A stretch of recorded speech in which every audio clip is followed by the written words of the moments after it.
Amen. Amen. Donc c'est qu'avant de venir à l'église, tu prenais le whisky. Et Dieu t'a fait grâce. Tu as laissé. Tu t'es repenti. Parce que tu ne prenais pas de whisky. Pour le prendre déjà c'est fort.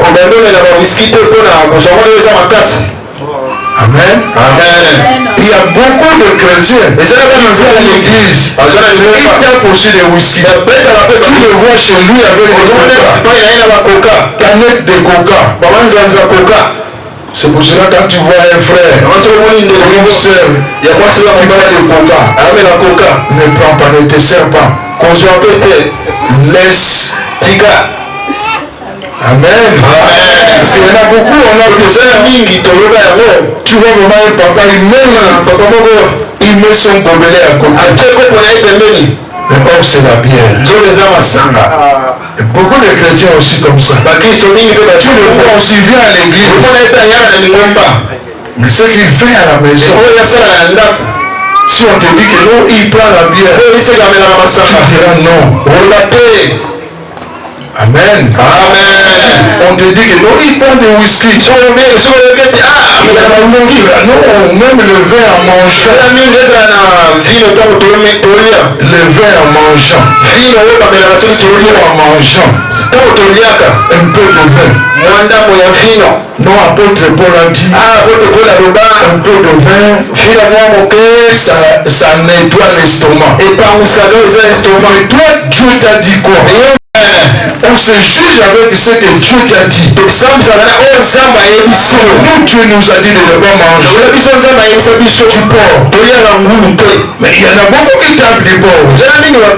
Parce que quand tu viens à l'église, ça se voit aussi. Amen. Le sandwich jambon là. Et bol de jambon. C'est moins cher. Et ça peut dans ma quantité. Et quand tu viens à l'église, tu vois seulement quand on parle. On te regarde seulement. Non, tu nous regardes seulement. Ils sont bien dit. Amen. C'est tout le pauvre, on dit. Même si la femme est folle, si elle prépare ça, c'est toujours bien. Amen. Amen. Alors c'est quelque chose que la folle a préparé. Et toi tu manges. Et tu dis que c'est toujours bon. Et qu'est-ce que ça va faire chez toi? Des dégâts. Amen. Amen. Ça va faire que des dégâts.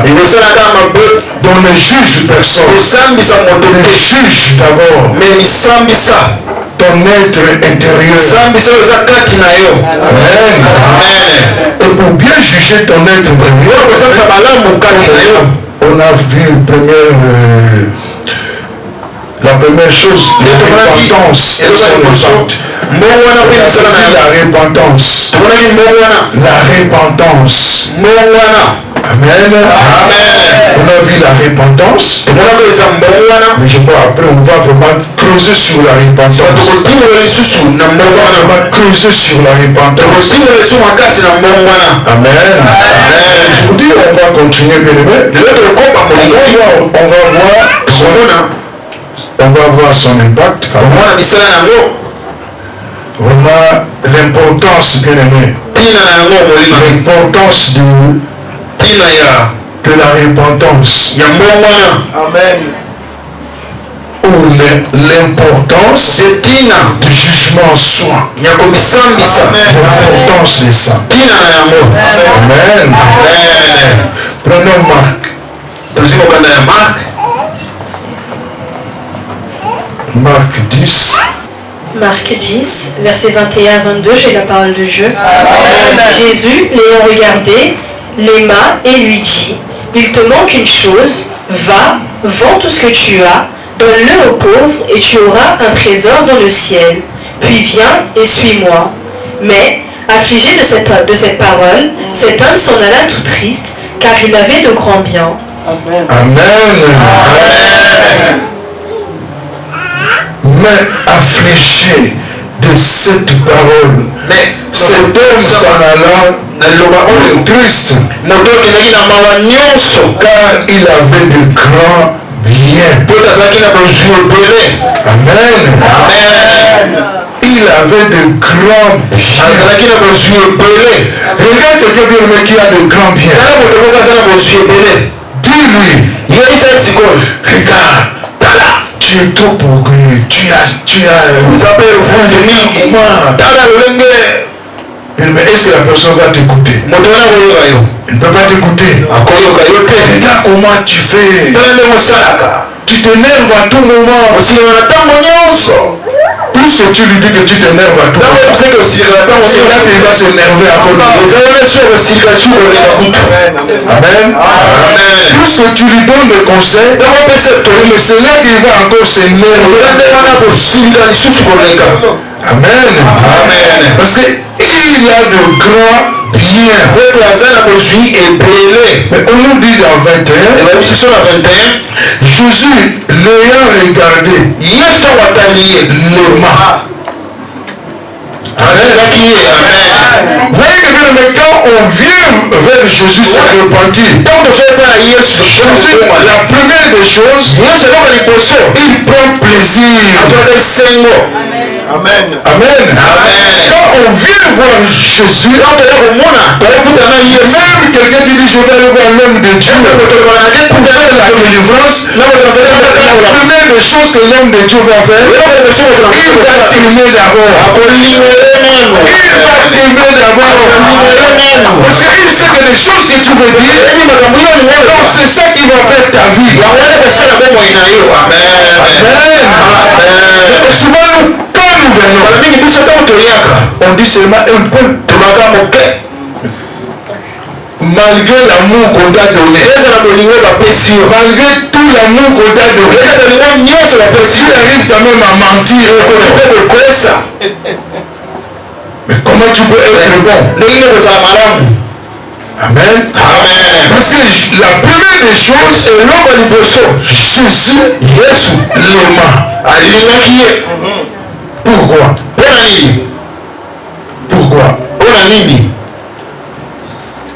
Pourquoi? C'est une question. Vous aussi. Il faut écouter aussi des paroles aussi même de vendredi. Nous sommes la classe pour nous souhaiter. C'est dans l'école là, c'est chouette. Même s'il y a des questions comme ça, on dit que aujourd'hui, on vous enseigne. Dimanche, on va faire, comment on appelle ça encore? Contrôle. Dimanche, on va faire contrôle. Donc quand on vous prêche, c'est pas l'ensemble. Allez, vous allez jeter. Personne ne a beaucoup parlé. Jésus, l'aima d'abord. Pourquoi?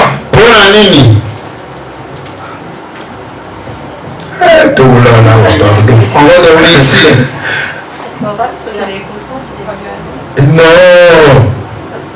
Non, personne ne veut beaucoup parler.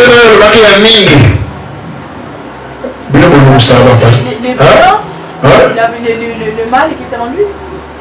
Non, mais le mal était en lui déjà parce qu'il veut parler, parce que le grand bien était là. Et moi, je parle à travers le pasteur. Il avait dit un truc. Il ne faut pas rejeter chaque mot qui sort de la bouche quand quelqu'un prêche. Le bon penchant. Pour que la personne se penche encore. Voyez même quelque chose qui est dans le cœur de quelqu'un. Pour que la personne parle bien. Il faut que tu aimes d'abord la personne. Pour que la personne se penche devant toi. Il y a des gens, on va te parler. Il faut qu'il pleure d'abord. Et si toi tu l'aimes pas, comment il va parler?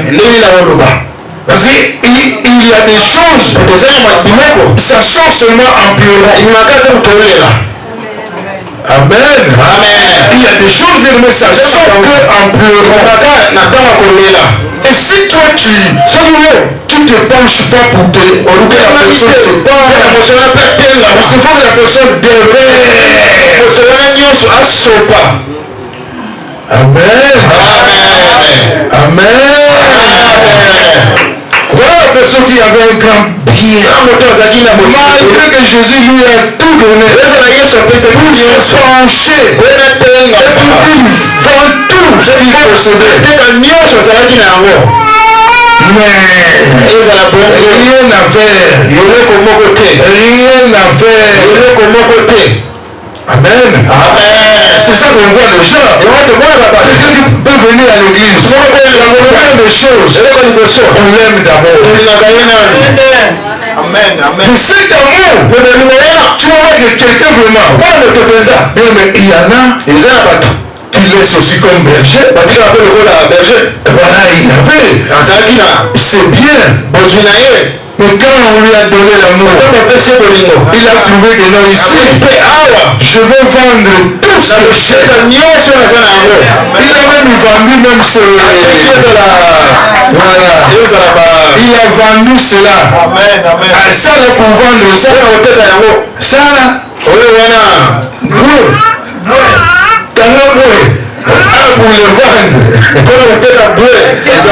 Amen. Parce qu'il avait ses biens. Il avait ses biens. Mais il fallait que... Et on voit même béni. Il a vendu cela. Il a vendu. Mais quand bien le pouvoir de Dieu, tu dois chercher. Parce que, bien aimé, les choses que tu as bien aimé, pour les vendre, il faut d'abord regarder l'amour qu'on te donne. C'est à travers l'amour qu'on te donne. Si tu peux vendre,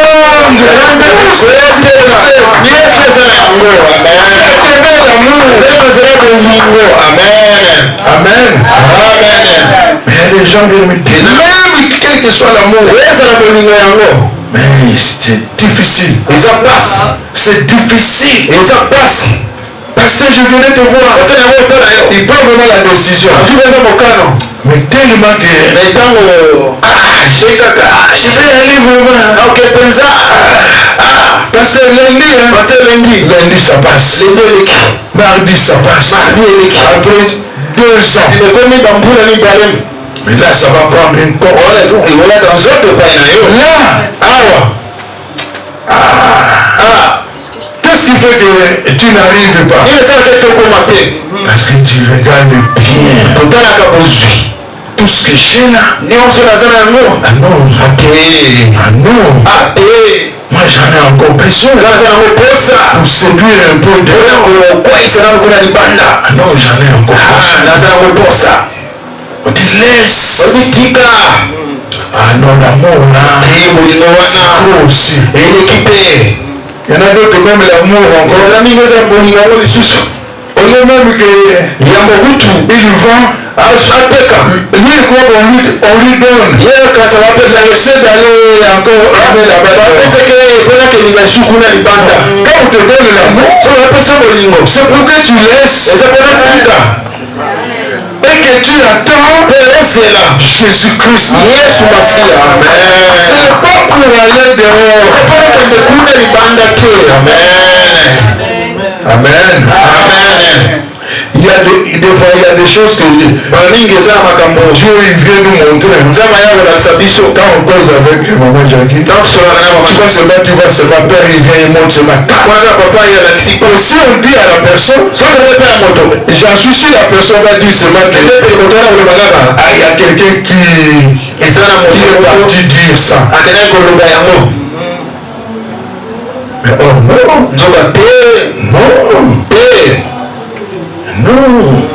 Le Saint-Esprit bien aimé.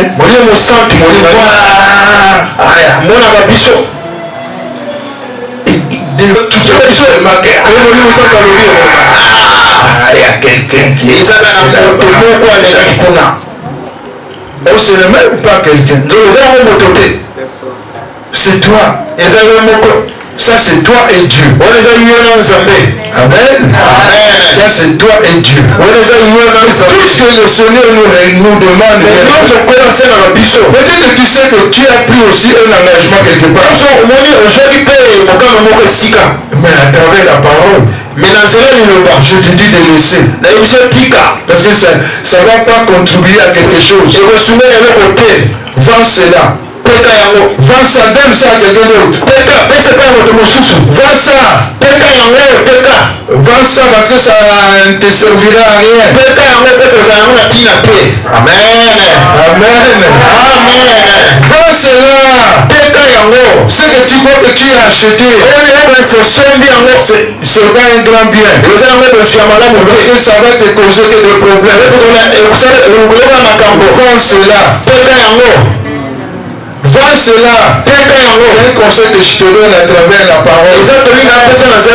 Vends ça. On va dire cette fois-ci, c'est bon.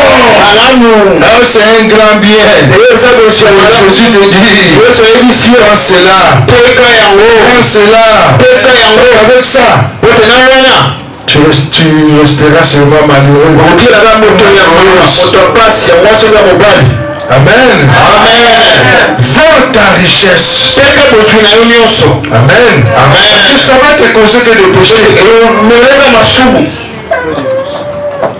Bien aimé. Tu vas ramener que le péché. Oh, le péché, il faut le vendre. Sinon, comment tu vas arriver à ta destinée? Tu ne peux pas arriver à ta destinée. Le péché, bien aimé, ça nous empêche d'arriver à la destinée, à la bénédiction. Parce que tu vas voir que c'est Jésus qui va t'accompagner. C'est le diable qui va t'accompagner. C'est le diable qui va t'accompagner. Amen. C'est le diable qui va t'accompagner. Tu vas gonfler la facture pour rien. Tu vas gonfler ta facture. Tu vas gonfler la facture. Regarde, il y a des gens. Tu crois, moi j'ai trouvé une femme. J'ai trouvé un homme. Vous marchez. Et à un moment, Dieu vient. Il dit c'est pas lui. Il faut avoir le courage. Il faut avoir le courage. Parce que déjà que tu t'es déjà investi. Tu t'es déjà mis. Des bisous.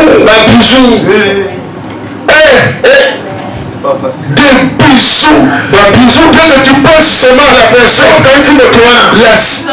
bien, vous savez, des fois on cherche la salive. Des fois on cherche la salive. Mais quand tu passes seulement à la personne, la bouche pleine de salive. C'est vrai, papa. Et tu cherches la personne pour toi tu sais pas, tu ne sais pas. Tu bois que le pipi de caméléon. Tu bois le pipi de caméléon sans le savoir. Le pipi de caméléon c'est un poison. Le pipi de caméléon c'est du vrai poison. Mais regarde le nombre de poissons que tu bois. Il faut arrêter vite. Regarde le nombre de poissons que tu bois.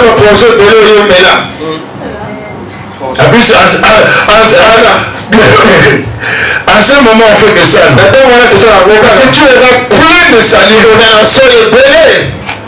Plein de salive là. Parce que tu chercheras là où il faut jeter. Amen. Moi aussi.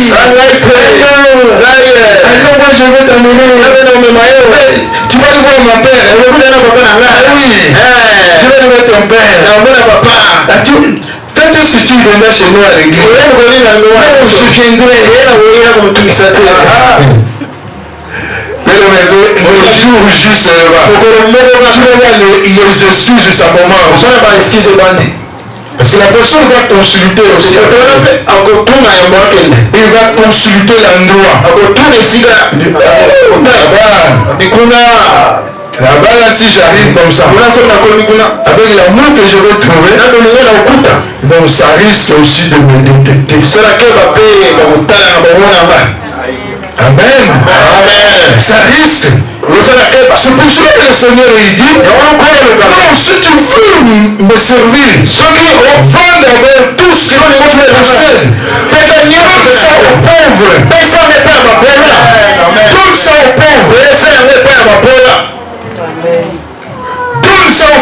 Donne ça aux pauvres. Les Ivoiriens ont dit premier Gaou n'est pas Gaou. Mais deuxième Gaou, lui le vrai. Là on sait que tu crois là. Donc c'est pas lui. Vends-le. Vends-la. Amen. Amen. Et l'argent qu'on va te donner, donne ça aux pauvres. Ne mange rien. Ne mange rien. Vous aimez tellement des cadeaux. Ah, vous aimez des cadeaux. Vous aimez les cadeaux là. Les cadeaux. Amen. Vends cela. Jésus l'ayant regardé, le mât, et lui dit, il te manque une chose. Il te manque une chose. Malgré que tu viens à l'église, malgré que Jésus te voit, il te manque quelque chose. Il te manque une chose. Une seule chose. Une seule chose. Amen. Amen. Il a dit vends. Va vendre ça. Après, il n'a pas dit de jeter. Il a dit va vendre. Va vendre. Tu regardes vraiment. Mais j'ai trouvé une belle fille comme ça. Mais j'ai pas aussi la vendre. Voilà. Ah, j'ai trouvé une copine. C'est très difficile de trouver. Déjà c'est très difficile de trouver de copine. Comment je veux faire encore? Ça, on te dit, va. Et cet argent, donne aux pauvres. Amen. Vends tout. La colère, vends. La sorcellerie, vends. Ce que toi tu crois là, vends.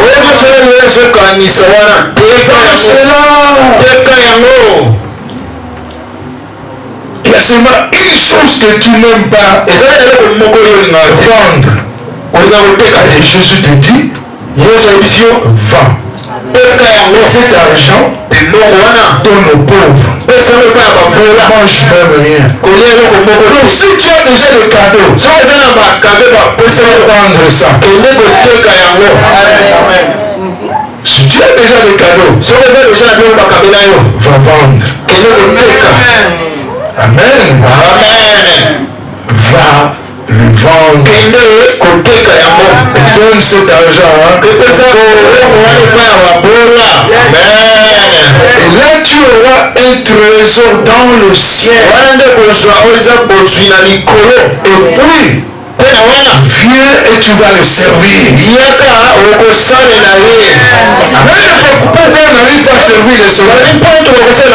Parce qu'on a des grands biens ici aussi. Moins de choses de ce monde. Le Saint-Esprit parle. Moins de choses de ce monde. Ici on ne peut rien faire.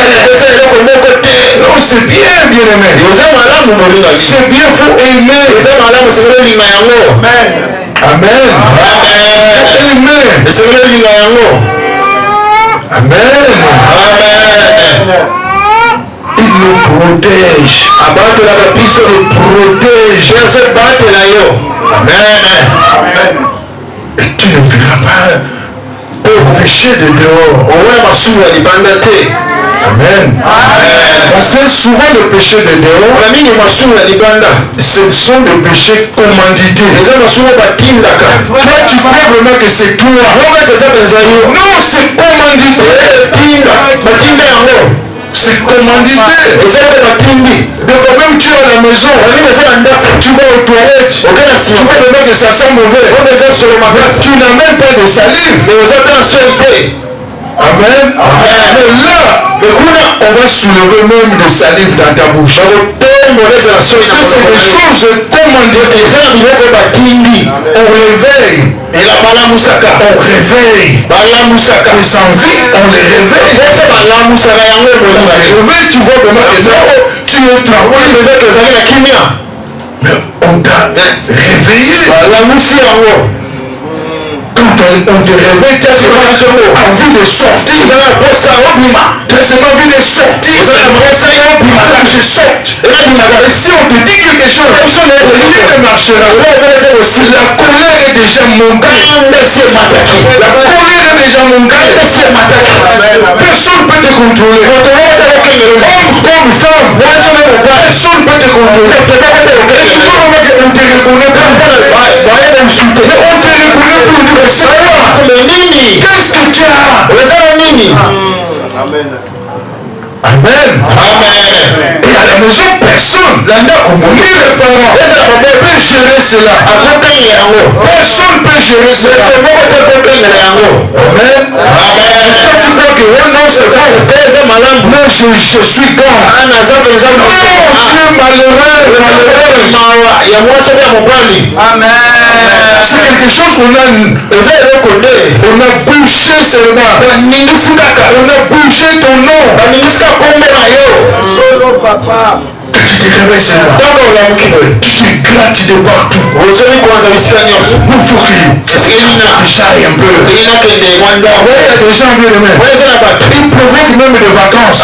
Ils provoquent des vacances. Moi, il faut que j'aille un peu. Il faut que j'aille un peu me décompresser. Depuis que tu es devenu folle. Il faut que j'aille me décompresser. Si tu es fou ou folle, c'est là que Jésus te dit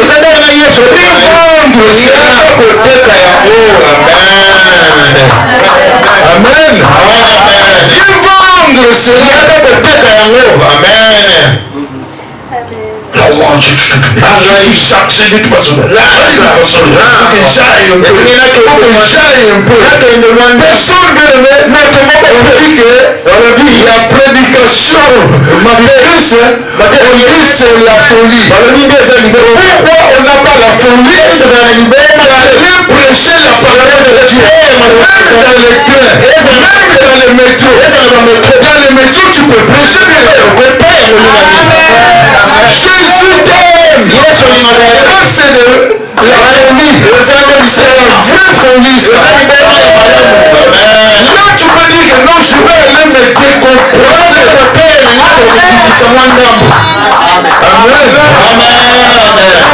On a même la gare ici. On n'a jamais vu quelqu'un là-bas qui se décompresse. On est obligé, mais aujourd'hui, je vais me décompresser à la gare. Amen. Mais on veut cela se décompresser loin. Et si à la maison, si on te dit de ne pas aller, là c'est fini. Là c'est fini. Là c'est la guerre. Là c'est la guerre.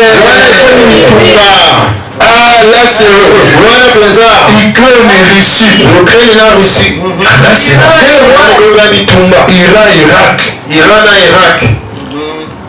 Ne sont pas aujourd'hui. Et surtout aussi Par la bonté de Dieu aussi. Dieu il vient et dit non, là où tu veux aller, dis à l'enfant de ne pas aller. Il dit de toute façon, moi personne ne peut me gérer. J'ai déjà pris mon billet. J'ai déjà pris mon. J'ai déjà réservé. Mais des fois, on a vu le sœur de la prophétesse. Ils ont réservé l'hôtel ici. Ils ont fait le billet de concert. Le Saint-Esprit a dit non, tu as tes sœurs.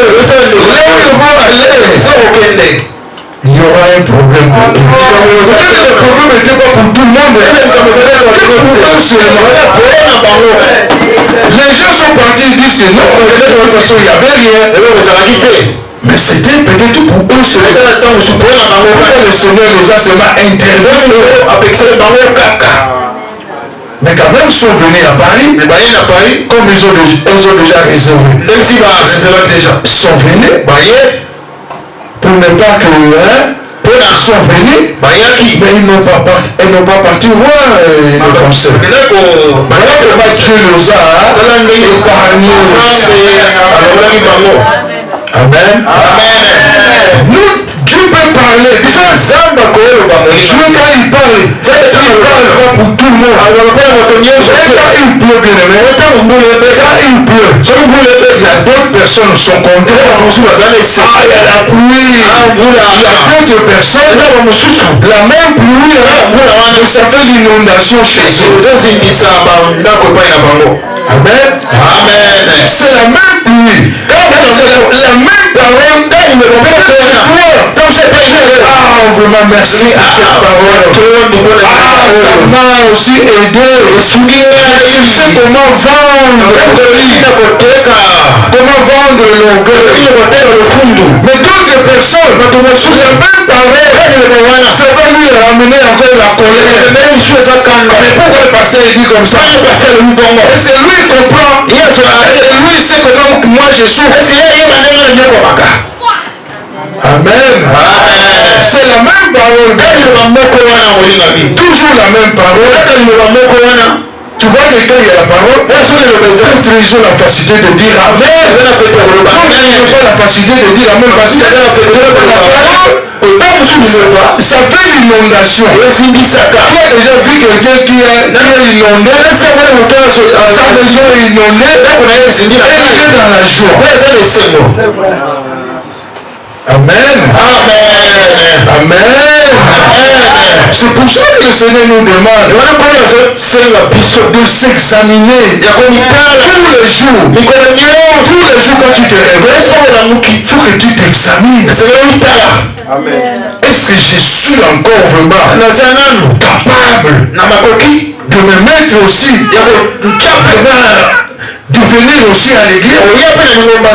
Est-ce que je suis vraiment capable d'aller aussi à l'église? Est-ce que vraiment je suis encore vraiment là où on appelle les chrétiens? Est-ce que je me retrouve aussi? Amen. Là où on dit que vraiment que bon, ici vraiment il y a des enfants de Dieu, il y a des serviteurs de Dieu, il y a des servantes de Dieu. Est-ce que vraiment que tu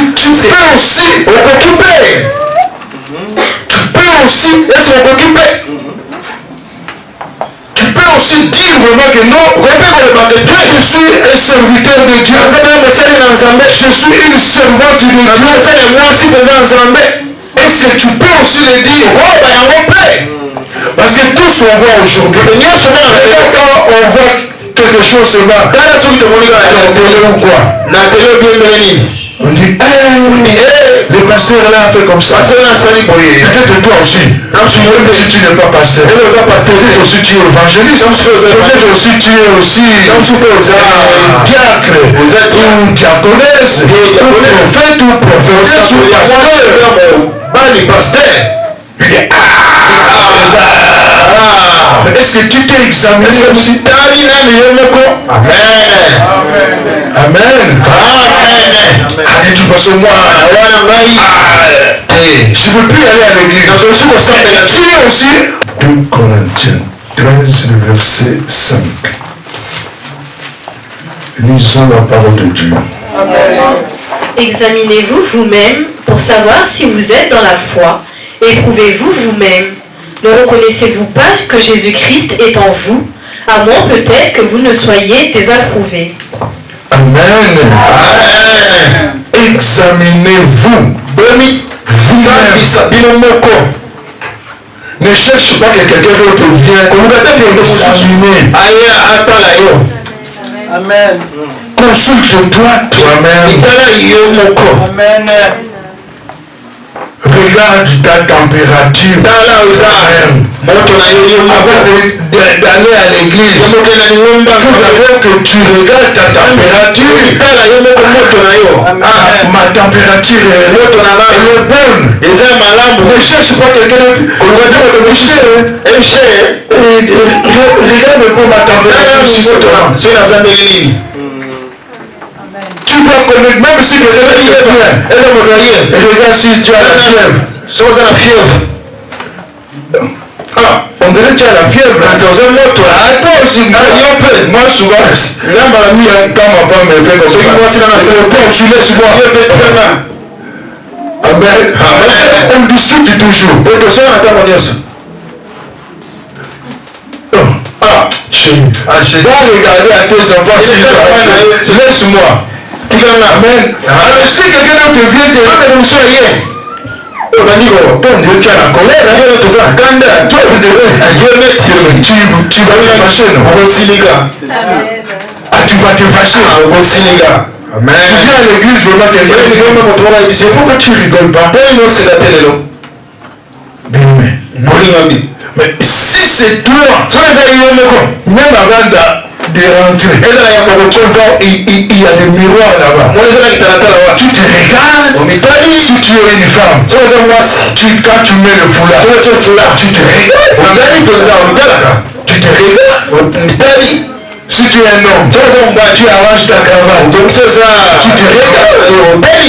Et si tu es en colère, tu verras. Amen. Si tu es en colère, tu verras. Amen. Et si il y a des gens bien aimés, il met le foulard. Ça prend pas 2 fois. Ça prend ça. Le visage, ça change. Et ça reste seulement, c'est devant le miroir. N'amène pas ça ici. Parce que ça, c'était entre toi et le miroir.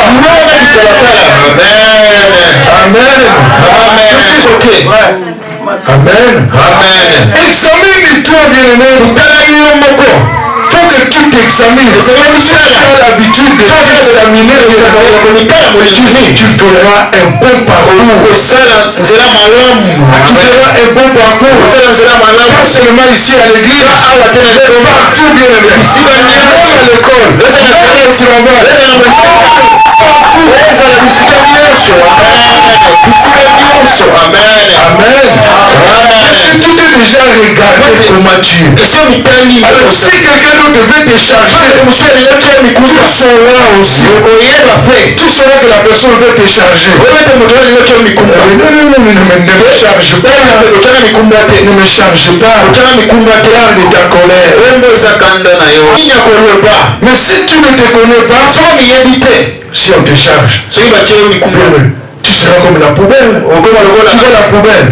Si on vient achète, la poubelle ne dit rien. La poubelle ne dit rien. Quelqu'un peut jeter sa colère. C'est chez toi qu'il viendra jeter. Parce qu'il sait que toi, tu t'énerves à tout moment. Quelqu'un peut jeter la colère. Chez toi. Tu deviens comme une poubelle. Quelqu'un peut jeter n'importe quelle saleté. C'est de toi qu'on va jeter. Quelqu'un peut jeter la maladie. C'est de toi qu'on va jeter. Amen. Tu deviens une source de malédiction. Amen. Et quand tu viens à l'église, tu peux devenir une source de malédiction dans l'église. Et là où Dieu veut bénir les gens, mais comme toi tu as tout encaissé, tu empêches les gens de monter. Amen. Une seule personne peut priver la bénédiction. Une seule personne. Ce n'est pas tout le monde qui pêche dans une maison.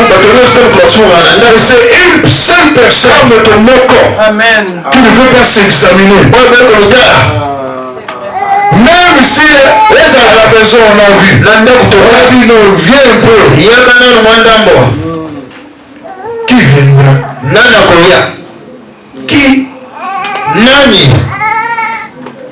Qui viendra? Vous voyez des fois à la maison, quand tu vois les enfants commencent à venir, chacun a son heure. Après minuit,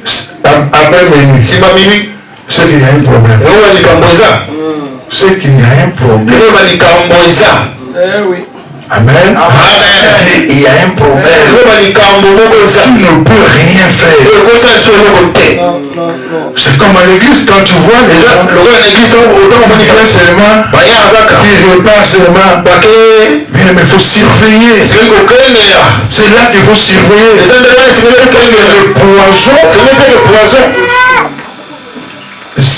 Voilà, c'est pas tu se contamines. Amen. Amen. Amen. Amen. Un enfant qui est à la maison, quand l'enfant vient, le plaisir de l'enfant d'abord c'est quoi? C'est d'abord voir papa et maman. Papa tu es là. Maman tu es là.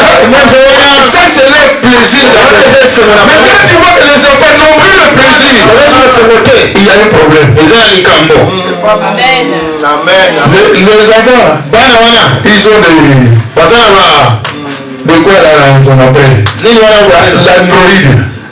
l'androïde. Tu vois c'est ma tata. Papa il dort. Oui il dort. Toi tu ne sauras même pas pourquoi on t'a dit papa il dort. Papa il dort. Tu vois c'est papa quelqu'un d'un grand.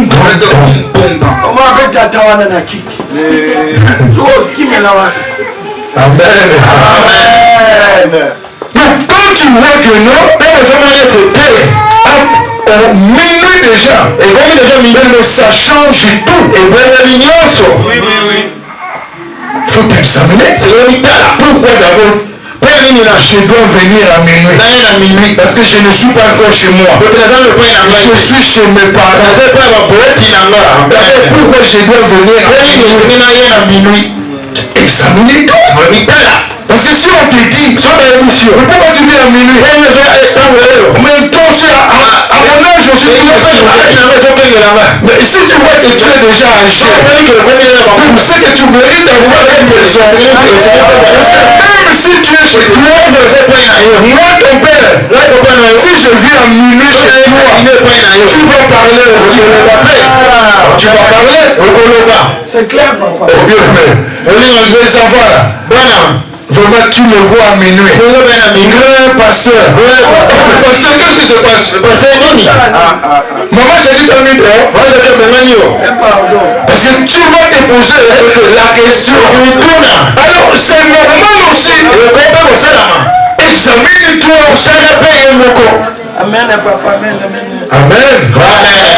Donc, amène les parents aussi. Tu as leur joie. Examine-toi. Même pas, bien aimé, à faire le mal. Ou de voir le mal. Ou de penser le mal des gens. Examine-toi. Est-ce que je fais? Est-ce que c'est bien? Si je rentre après minuit, est-ce que vraiment c'est bien?